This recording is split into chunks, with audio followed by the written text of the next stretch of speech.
Hello student, welcome to my channel sunset academy. আজকে আমরা life সায়েন্সের আর একটা গুরুত্বপূর্ণ টপিক পড়ব, যার নাম হচ্ছে মানব মস্তিষ্ক বা হিউম্যান ব্রেন। এই হিউম্যান ব্রেন পড়ার আগে আমরা ছোট্ট করে এক লাইনে আগে স্নায়ুতন্ত্র বা নার্ভাস সিস্টেমটা জেনে নিই। দেখো, স্নায়ুতন্ত্র বা নার্ভাস সিস্টেম কাকে বলে বলো তো?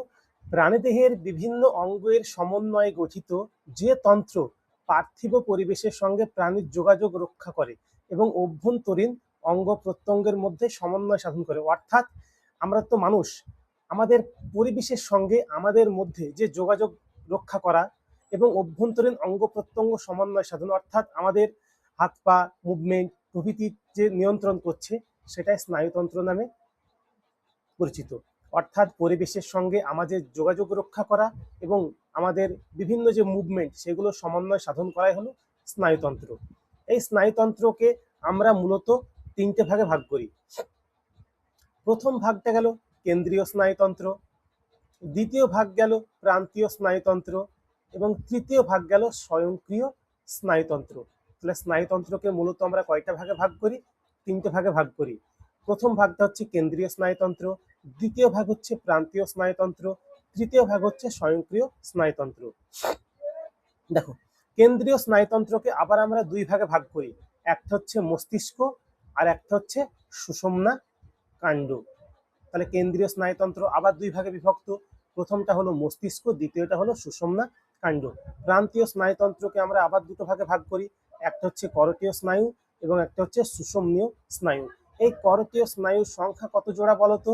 12 জোড়া। খুব ইম্পর্টেন্ট, পরীক্ষায় অনেকবার দিয়েছে যে আমাদের শরীরে মোট কত জোড়া করোটীয় স্নায়ু আছে, সেটার অ্যান্সার হবে 12 জোড়া। এবং আমাদের শরীরে মোট কত জোড়া সুষুম্নীয় স্নায়ু আছে, তার অ্যান্সার হবে কত? 31 জোড়া। 12 জোড়া ও 31 জোড়া, এই দুটো জোড়া খুব ইম্পর্টেন্ট, করোটীয় স্নায়ু এবং সুষুম্না স্নায়ু। দেখো, আমরা যে কেন্দ্রীয় স্নায়ুতন্ত্রের কথা বললাম, এই কেন্দ্রীয় স্নায়ুতন্ত্রের একটা ভাগ কি হচ্ছে মস্তিষ্ক। এই মস্তিষ্ক সম্বন্ধে আজকে আমরা দেখব বা জানবো। দেখো, মস্তিষ্ক যখনই জানতে যাবে, মস্তিষ্কের প্রথম যেটা হচ্ছে স্টাডি অফ ব্রেন বা মস্তিষ্কের অধ্যয়ন কি নামে পরিচিত? এটা হচ্ছে নিউরোলজি নামে পরিচিত। তাহলে স্টাডি অফ ব্রেনকে আমরা কি নামে জানি? নিউরোলজি নামে জানি। স্নায়ু বা মস্তিষ্কের বিশেষজ্ঞ, এবার এই যে স্নায়ু বা মস্তিষ্কে যে সমস্ত বিশেষজ্ঞ ডাক্তার বাবুরা থাকেন, তাদেরকে আমরা কি বলি? নিউরোলজিস্ট বলি। তাদেরকে আমরা কি বলি? নিউরোলজিস্ট বলি। মানুষের মস্তিষ্ক অর্থাৎ আমাদের মস্তিষ্ক মূলত কি দ্বারা গঠিত? আমাদের মস্তিষ্ক মূলত নিউরন দ্বারা গঠিত। এবার দেখো, এই যে নিউরন, মস্তিষ্কের মস্তিষ্ক গঠিত হচ্ছে কি দ্বারা? নিউরন দ্বারা। আমাদের মস্তিষ্কে বা মানুষের মস্তিষ্কে প্রায় 100 বিলিয়ন নিউরন থাকে। প্রায় 90 থেকে 100 বিলিয়ন কি থাকে? নিউরন থাকে। এবার দেখো কি বলেছে, মানুষের মস্তিষ্কের গড় ওজন প্রায় 1300 থেকে 1400 গ্রাম। তাহলে সমস্ত মানুষের মস্তিষ্ক যদি আমরা দেখি, তাদের গড় ওজন বা এভারেজ ওয়েট কত হচ্ছে? 1300 থেকে 1400 গ্রাম। 1300 থেকে 1400 গ্রাম। আর একটা কি বলেছে, যে মানুষের শরীরের 2% হলো ব্রেন। আমাদের যে শরীর, তার 2% কি হলো? ব্রেন। ধরো আমি তাহলে ধরে নিচ্ছি আমাদের কোন একজন ব্যক্তির ওজন হচ্ছে 100 কেজি। তাহলে 100 কেজি যদি কোনো একটা ব্যক্তির ওজন হয়, তার 2% ব্রেন, তার মানে তার 2 কেজি কি হচ্ছে? তার 2 কেজি হচ্ছে ব্রেনের ওজন। এরপর দেখো, একটি জন্মগত শিশুর ব্রেনের ওজন প্রায় 350 থেকে 400 গ্রাম। তাহলে যে শিশুটা পৃথিবীতে আসছে, একটি জন্মগত শিশুর ব্রেনের ওজন কত? প্রায় 350 থেকে 400 গ্রাম। মানুষের মস্তিষ্ককে আমরা এনসেফালন নামেও জানি। তাহলে মানুষের মস্তিষ্কের আরেকটা নাম কি? এনসেফালন। মানুষের মস্তিষ্কের অপর একটি নাম হচ্ছে এনসেফালন। এবার দেখো, মানুষের মস্তিষ্ক 3টে ঝিল্লি দ্বারা আবৃত থাকে। মানুষের মস্তিষ্ক 3টে ঝিল্লি দ্বারা আবৃত থাকে বা 3টে পর্দা দ্বারা ঘেরা থাকে, যা মেনিনজাইটিস নামে পরিচিত। যা মেনিনজাইটিস নামে পরিচিত। ধরে নিলাম এটা হচ্ছে আমাদের ব্রেন। এই ব্রেনটাকে কটা আবরণ থাকছে? 3টে আবরণ থাকছে, এরকম করে প্রোটেকশন করার জন্য।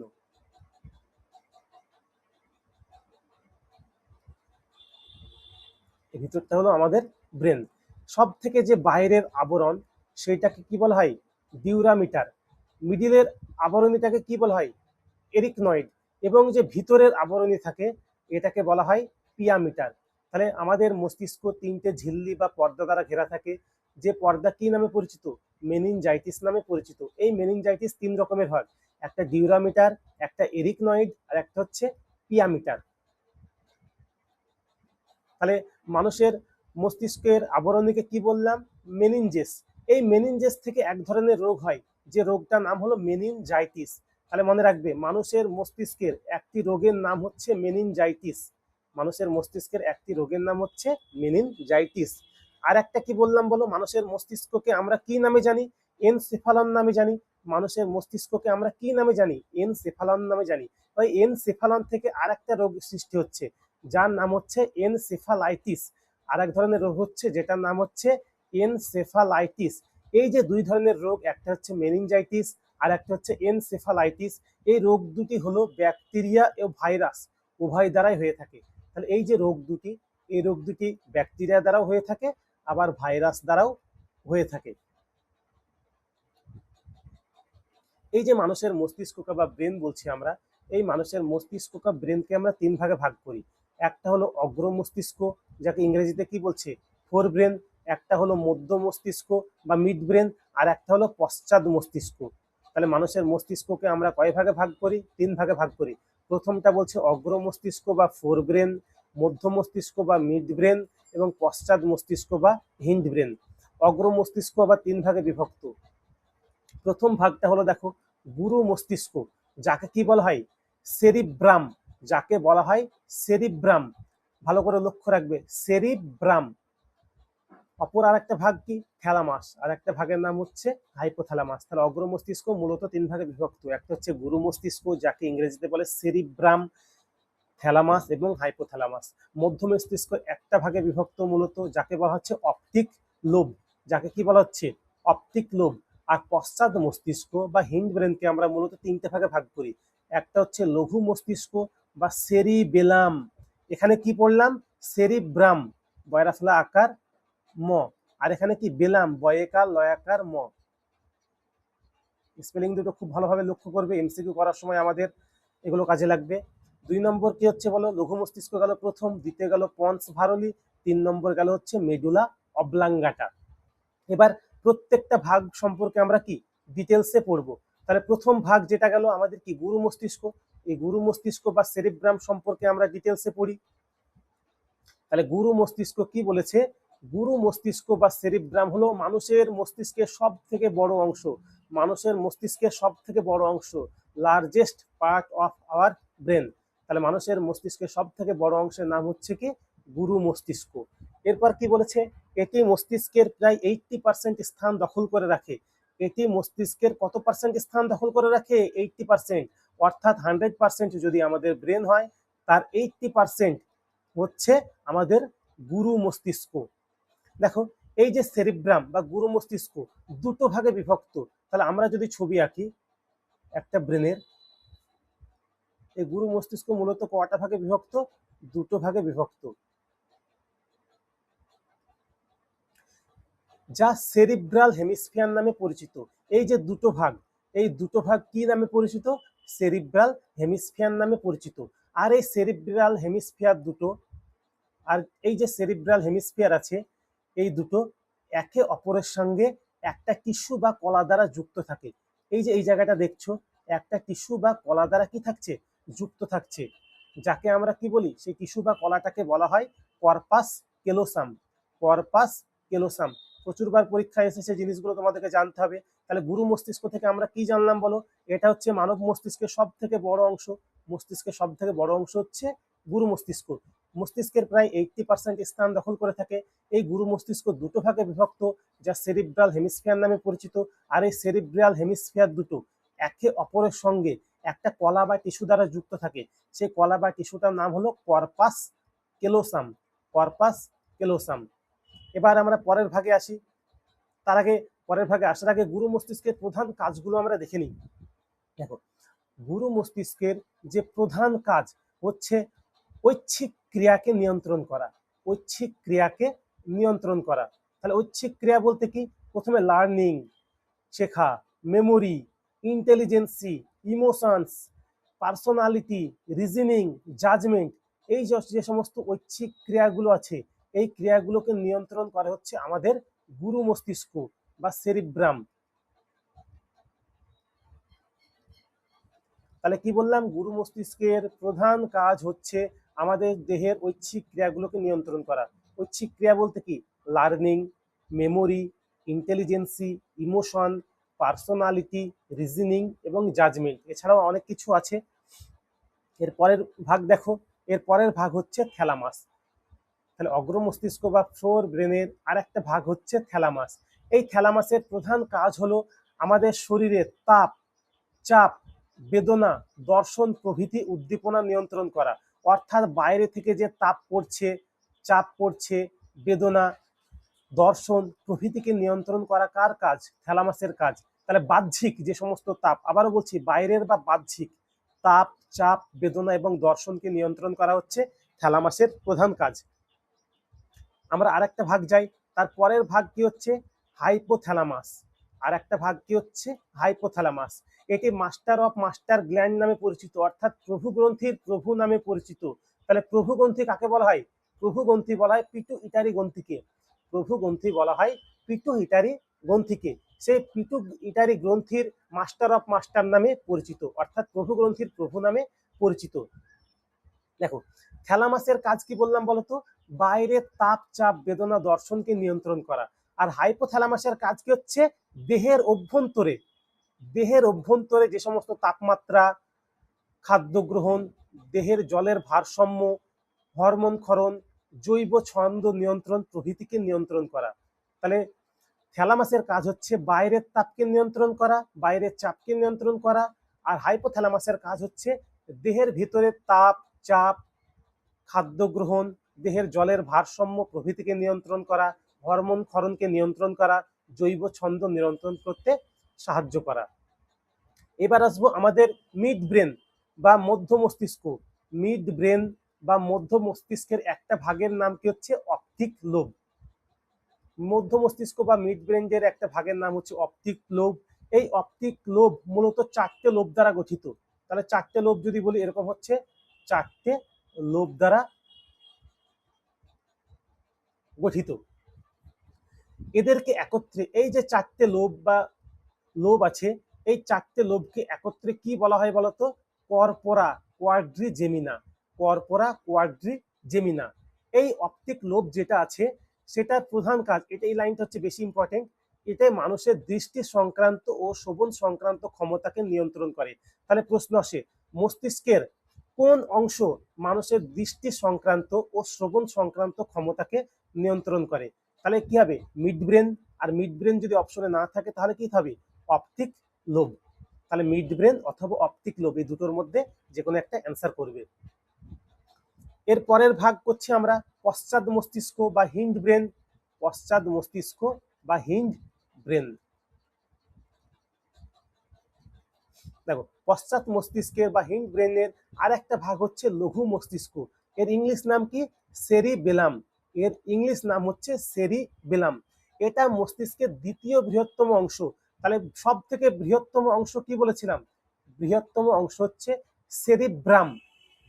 সেরিব্রাম বা হচ্ছে গুরু মস্তিষ্ক। আর সেকেন্ড বৃহত্তম কি? লঘু মস্তিষ্ক বা সেরিবেলাম। লঘু মস্তিষ্ক বা সেরিবেলাম। দেখো, এই যে লঘু মস্তিষ্ক বা সেরিবেলামের প্রধান কাজ কি বলতো? দেহের ভারসাম্য নিয়ন্ত্রণ করা। দেহের কি রক্ষা করা? ভারসাম্যকে নিয়ন্ত্রণ করা ও ঐচ্ছিক চলন, ও ঐচ্ছিক চলনকে নিয়ন্ত্রণ করা, ঐচ্ছিক চলনকে নিয়ন্ত্রণ করা। তাহলে এখান থেকে ডাব্লিউবিতে প্রচুর বার প্রশ্ন এসেছে। ডাব্লিউবিপি বলো, পিএসসি বলো, এসএসসি বলো, রেল বলো, প্রচুর পরীক্ষা এসছে যে দেহের ভারসাম্য রক্ষা করতে মস্তিষ্কের কোন অংশ ভূমিকা পালন করে? সেটা হচ্ছে লঘু মস্তিষ্ক বা সেরিবেলাম। এবং রেলের একটা পরীক্ষা এসেছিল যে তুমি হাতে করে লেখা শিখছো, এই যে পেনে করে লেখা শিখছো, এটা মস্তিষ্কের কোন অংশ তোমাকে নিয়ন্ত্রণ করে? এটা মস্তিষ্কের সেরিবেলাম নিয়ন্ত্রণ করে। দেখো, এক্সাম্পল হিসেবে আমরা জেনে নিই হাঁটা। তাহলে হাঁটতে গেলে তুমি তো একদিনে হাঁটা শেখোনি, দেহের ভারসাম্য রক্ষা করতে হয়েছে। তাহলে এটা প্রধান ভূমিকা পালন করছে কি? লঘু মস্তিষ্ক। সাইকেল চালানো, ডান্স করা বা নাচা, সাঁতার কাটা প্রভৃতি, লেখা, প্রভৃতি যে সমস্ত জিনিসগুলো আছে সমস্ত জিনিসকে নিয়ন্ত্রণ করে হচ্ছে আমাদের লঘু মস্তিষ্ক। আমাদের লঘু মস্তিষ্ক। তাহলে এখান থেকে একটা ইম্পর্টেন্ট জিনিস, যে কোনো একজন ব্যক্তি অ্যালকোহল বা মদ পান করেন, সেই ব্যক্তি দেখবে টলে টলে হেঁটে বেড়ায়। যারা বেশি পরিমাণে মদ বা অ্যালকোহল পান করে তারা দেখবে টলে টলে হেঁটে বেড়ায়। তার কারণ কি? ওই মদ পান করার ফলে তার লঘু মস্তিষ্কের উপর প্রভাব ফেলে। লঘু মস্তিষ্ক কি করে? ব্যালেন্স হারিয়ে ফেলে। তার ফলে তারা কি করছে? টলে টলে হেঁটে বেড়াচ্ছে। তাদের আর দেহের প্রতি ভারসাম্য থাকে না। পশ্চাৎ মস্তিষ্কের আরেকটা ভাগ হচ্ছে পন্স ভারলি। পশ্চাৎ মস্তিষ্কের আরেকটা ভাগ হচ্ছে পন্স ভারলি। পন্স একটা ল্যাটিন শব্দ। পন্স একটা কি বললাম? ল্যাটিন শব্দ, যার অর্থ কি? ব্রিজ। পন্স একটা ল্যাটিন শব্দ যার অর্থ হচ্ছে ব্রিজ। এবার তোমরাই বলো, এই একটা মিডিল দিয়ে নদী প্রবাহিত হচ্ছে, এই দিকের মানুষের সাথে এই দিকে সংযোগ স্থাপন করতে আমরা কি তৈরি করি? সরকার কি গঠন করে? ব্রিজ গঠন করে। তাহলে ব্রিজের কাজ কি? একটা অংশের সাথে আর একটা অংশের সমন্বয় সাধন করা বা যোগসূত্র সাধন করা। ঠিক তেমনি এই যে পন্স ভারলি বলছি, পন্স ভারলির প্রধান কাজ হচ্ছে মস্তিষ্কের এক অংশের সাথে অন্য অংশের সমন্বয় সাধন করা। ব্রিজ যেমন একটা স্থানের সাথে অন্য একটা স্থানের সমন্বয় সাধন করে, ঠিক তেমনি পন্স ভারলি আমাদের মস্তিষ্কের এক অংশের সাথে অন্য একটা অংশের সমন্বয় সাধন করে। সেই জন্য একে কি বলা হয়? Relay centre. রিলে সেন্টার বলা হচ্ছে, রিলে, RELAY, রিলে সেন্টার বলা হয়। রিলে সেন্টার কেন বলা হয়? একটা স্থানের সাথে আর একটা স্থানে যেহেতু যোগসূত্র সমন্বয় করছে, তার জন্য একে রিলে সেন্টার বলা হয়। দেখো, এর অন্য একটি প্রধান কাজ হলো দেহের শ্বাসকার্যকে নিয়ন্ত্রণ করা। তাহলে আমরা যে শ্বাসকার্য সম্পন্ন করছি, সেই শ্বাসকার্যকে নিয়ন্ত্রণ করতে কে সাহায্য করছে? পন্স ভারলি সাহায্য করছে। তাই দেহের শ্বাসকার্যকে নিয়ন্ত্রণ করা হচ্ছে পন্স ভারলির একটা প্রধান কাজ। এবার দেখো, হিন্ড ব্রেন বা লঘু মস্তিষ্কের শেষ ভাগ, হিন্ড ব্রেন বা লঘু মস্তিষ্কের শেষ ভাগ হচ্ছে মেডুলা অবলাঙ্গাটা। মেডুলা কি? অবলাঙ্গাটা বা সুষুম্না শীর্ষক। সুষুম্না শীর্ষক, মেডুলা অবলাঙ্গাটার বাংলা হলো সুষুম্না শীর্ষক। তাহলে দেহের সমস্ত অনৈচ্ছিক ক্রিয়াকে নিয়ন্ত্রণ করতে সাহায্য করা। তাহলে মেডুলা অবলাঙ্গাটার প্রধান কাজ কি বলতো? দেহের সমস্ত অনৈচ্ছিক ক্রিয়া। অনৈচ্ছিক ক্রিয়া বলতে বমি করা। তুমি জেনে শুনে তো সবসময় বমি করো না। অনৈচ্ছিক ক্রিয়া অটোমেটিক, তোমার যখন শরীর খারাপ হয় তখন কি হয়? বমি হয়। লালাক্ষরণ, যখন দেখবে তুমি তোমার ফেভারিট খাবার দেখতে পাও, পছন্দের খাবার, তখনই তোমার কি থাকে? জিভ থেকে অটোমেটিক, মুখ থেকে অটোমেটিক লালাক্ষরণ হতে শুরু করে। হার্টবিট বা হৃদস্পন্দন, এটাও কি একটা অনৈচ্ছিক ক্রিয়া? রক্তচাপ বা ব্লাড প্রেশার, এগুলো কি? সমস্ত হচ্ছে অনৈচ্ছিক ক্রিয়ার মধ্যে পড়ছে। তারপরে বলো হাঁচি দেওয়া, আমরা কি সবসময় জেনে শুনে হাঁচি দিই? অটোমেটিক আমাদের শরীর থেকে দেখবা অনিচ্ছাকৃতভাবে হাঁচির সৃষ্টি হয়। কাশি দেওয়া, খাবার গেলা, বা কোনো খাবার খাচ্ছ তুমি, খাবার খেতে খেতে, খাবার তো ঠিক আছে আমরা হাতে করে মুখে তুলে খাচ্ছি, তারপরে মুখে যাওয়ার পর যে আমরা গিলে নিচ্ছি, সেই খাবার গেলাও কাজটা হচ্ছে আমাদের অনৈচ্ছিক কাজ। সেই অনৈচ্ছিক কাজটাকেও কে সম্পন্ন করছে? মেডুলা অবলাঙ্গাটা সম্পন্ন করছে। আর কি আছে? শোষণ। আর হচ্ছে শোষণ, এছাড়াও আরো অনেক কিছু আছে। দেখো, এই হলো আমাদের মস্তিষ্ক। তাহলে মস্তিষ্ক থেকে আমরা হালকা করে আরেকটু জেনে নিই। তাহলে মস্তিষ্ককে মূলত আমরা কয় ভাগে ভাগ করি বলো? মস্তিষ্ককে মূলত আমরা 3 ভাগে ভাগ করি। প্রথম হচ্ছে অগ্র মস্তিষ্ক, সেকেন্ড হচ্ছে কি মধ্য মস্তিষ্ক, আর শেষেরটা কি হচ্ছে পশ্চাৎ মস্তিষ্ক। তাহলে সামনে আছে বলে অগ্র, মিডিলে আছে বলে মধ্য, শেষে আছে বলে পশ্চাৎ। অগ্র মস্তিষ্ককে মূলত আমরা কয়টা ভাগে ভাগ করি? 3টে ভাগে ভাগ করি। একটা হচ্ছে গুরু মস্তিষ্ক, তারপরে কি বললাম? থ্যালামাস, তারপরেরটা হচ্ছে হাইপোথ্যালামাস। মধ্য মস্তিষ্ককে আমরা কি ভাগে ভাগ করি বলছি বলো? মধ্য মস্তিষ্ককে একটা ভাগে ভাগ করি, যেটার নাম হচ্ছে অপটিক লোব। আর পশ্চাৎ মস্তিষ্ককেও আমরা 3টে ভাগে ভাগ করি। প্রথম ভাগ হচ্ছে লঘু মস্তিষ্ক, দ্বিতীয় ভাগ হচ্ছে পন্স ভারলি, এবং তৃতীয় ভাগ কি বলতো? তৃতীয় ভাগ হচ্ছে মেডুলা অবলাঙ্গাটা। তাহলে এই কাজগুলো আমরা জেনে নিই। তাহলে অগ্র মস্তিষ্ক হচ্ছে আমাদের ব্রেনের সব থেকে বড় অংশ, largest part of our brain. তাহলে আমাদের ব্রেন যদি 100% ধরি, তার 80% স্থান দখল করে আছে কে? আমাদের শরীরের অগ্র মস্তিষ্ক। তারপরে দেখো, তারপরে আছে লঘু মস্তিষ্ক। লঘু মস্তিষ্ক হচ্ছে আমাদের শরীর ব্রেনের second largest part. Second largest part, তাহলে largest part of our brain হচ্ছে কি? গুরু মস্তিষ্ক। Largest part of our brain হচ্ছে আমাদের গুরু মস্তিষ্ক, আর second largest part of our brain হচ্ছে লঘু মস্তিষ্ক। এই গুরু মস্তিষ্কের কাজ কি বলতো? দেহের ঐচ্ছিক ক্রিয়াকে, দেহের ঐচ্ছিক ক্রিয়াকে সম্পন্ন করা। ঐচ্ছিক ক্রিয়া বলতে কি? তোমার শেখার ক্ষমতা, তোমার রিজনিং পাওয়ার, তোমার পার্সোনালিটি, তোমার কি বলবো ইন্টেলিজেন্সি, এই সমস্ত যে ক্রিয়া আছে এইগুলোকে নিয়ন্ত্রণ করছে তোমার গুরু মস্তিষ্ক। দেহের ভারসাম্য রক্ষা করতে সাহায্য করছে কে? লঘু মস্তিষ্ক। ভারসাম্য বলতে তুমি একদিনে হাঁটা শেখনি, তাহলে হাঁটা চলা করতে, তারপরে কি সাইকেল চালাতে, তারপরে কি নাচা গানা করতে বা নাচতে, ডান্স করতে বা নাচতে, বা কি বলবো সুইমিং বা সাঁতার করতে, এই সমস্ত কাজগুলোকে আমাদের শরীরের কোন অংশ সাহায্য করছে? সেটা হচ্ছে মস্তিষ্কের লঘু মস্তিষ্ক সাহায্য করছে। আর একটা কি বললাম বলতো? Medulla oblongata. এই মেডুলা অবলাঙ্গাটা হচ্ছে দেহের যত অনৈচ্ছিক ক্রিয়া আছে, অনৈচ্ছিক, অনৈচ্ছিক ক্রিয়া বলতে যেগুলো আমাদের কন্ট্রোলে নেই সেইগুলোকে নিয়ন্ত্রণ করা। যেমন প্রথম অনৈচ্ছিক ক্রিয়া বলতে গেলে কি বলবো বলো? বমি করা। প্রথম কি বলবো? বমি করা। 2 নম্বর কি বলো? হাঁচি দেওয়া। 3 নম্বর কি? শোষণ বা শ্বাসকার্য সম্পন্ন করা। 4 নম্বর কি বলবো? হার্ট বিট বা হৃদস্পন্দন। 5 নম্বর কি বলবো? ব্লাড প্রেশার বা রক্তচাপ। এই সমস্ত জিনিসগুলোকে নিয়ন্ত্রণ করাই হচ্ছে আমাদের মেডুলা অবলাঙ্গাটা বা সুষুম্না শীর্ষকের প্রধান কাজ। এই হলো আমাদের মস্তিষ্ক। চলো এবার আমরা কয়েকটা এমসিকিউ দেখে নিই মস্তিষ্ক থেকে। তাহলে প্রথম এমসিকিউ হচ্ছে, মস্তিষ্কের সব থেকে বড় অংশের নাম কি? তাহলে মস্তিষ্কের সব থেকে যেটা বড় অংশ, অপশন এতে কি বলেছে? সেরিবেলাম। অপশন বি তে বলেছে সেরিব্রাম। অপশন সি তে বলেছে মেডুলা অবলাঙ্গাটা। অপশন ডি তে বলেছে হাইপোথ্যালামাস। তাহলে মস্তিষ্কের সব থেকে বড় অংশের নাম হলো সেরিব্রাম, যেটাকে আমরা কি বলছি? গুরু মস্তিষ্ক। গুরু মস্তিষ্ক। তাহলে মস্তিষ্কের সব থেকে বড় অংশের নাম হলো সেরিব্রাম। 2 নম্বর প্রশ্নে যাওয়া যাক। দেখো, দেহের ভারসাম্য রক্ষা করতে নিম্নের কোনটি সাহায্য করে? তাহলে আমাদের যে দেহের ভারসাম্য রক্ষা করতে নিম্নের কোনটি সাহায্য করে? অপশন এ তে আছে সেরিবেলাম, বি তে সেরিব্রাম, সি তে মেডুলা অবলাঙ্গাটা, অপশন ডি তে কি বলেছে? হাইপোথ্যালামাস। তাহলে দেহের ভারসাম্য রক্ষা করতে সেরিব্রাম বা যাকে আমরা বাংলায় বলছি লঘু মস্তিষ্ক সাহায্য করে। তার জন্য আমরা কি বলেছিলাম বলো? কোনো ব্যক্তি যদি বেশি পরিমাণে মদ বা অ্যালকোহল পান করে থাকে তাহলে কি হয়? তার লঘু মস্তিষ্ক বা সেরিব্রাম অংশটি ইফেক্ট পড়ে, এর ফলে তার দেহের ভারসাম্য থাকে না। 3 নম্বর প্রশ্ন কি বলেছে দেখো, লালাক্ষরণ হার্টবিট নিয়ন্ত্রণ করতে সাহায্য করে নিম্নের কোনটি?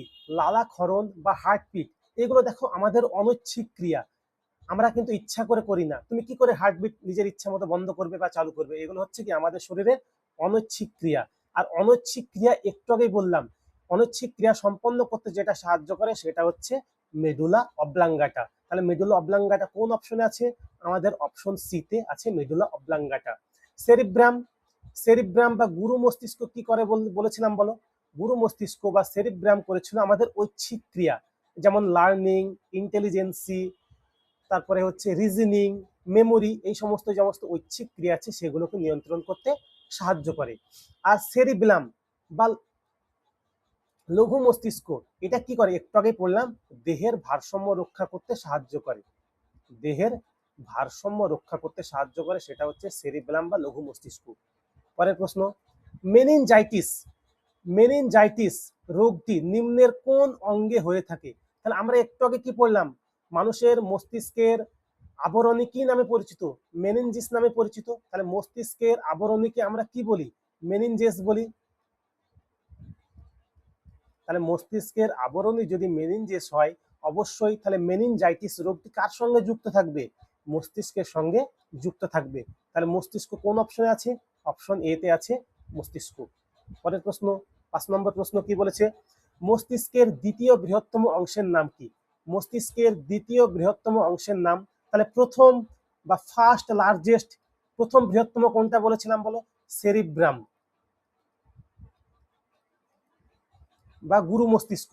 তাহলে সেকেন্ড কি হবে? লঘু মস্তিষ্ক বা সেরিবেলাম। তাহলে মানুষের মস্তিষ্কের দ্বিতীয় বৃহত্তম অংশের নাম হচ্ছে সেরিবেলাম বা লঘু মস্তিষ্ক, যেটা অপশন এতে আছে।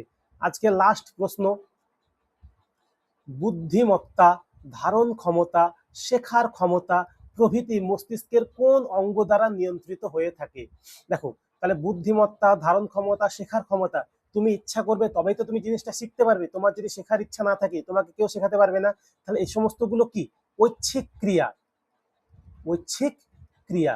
তাহলে ঐচ্ছিক ক্রিয়া সম্পন্ন করে কে বলো? আমাদের গুরু মস্তিষ্ক, যেটাকে বলা হচ্ছে সেরিব্রাম।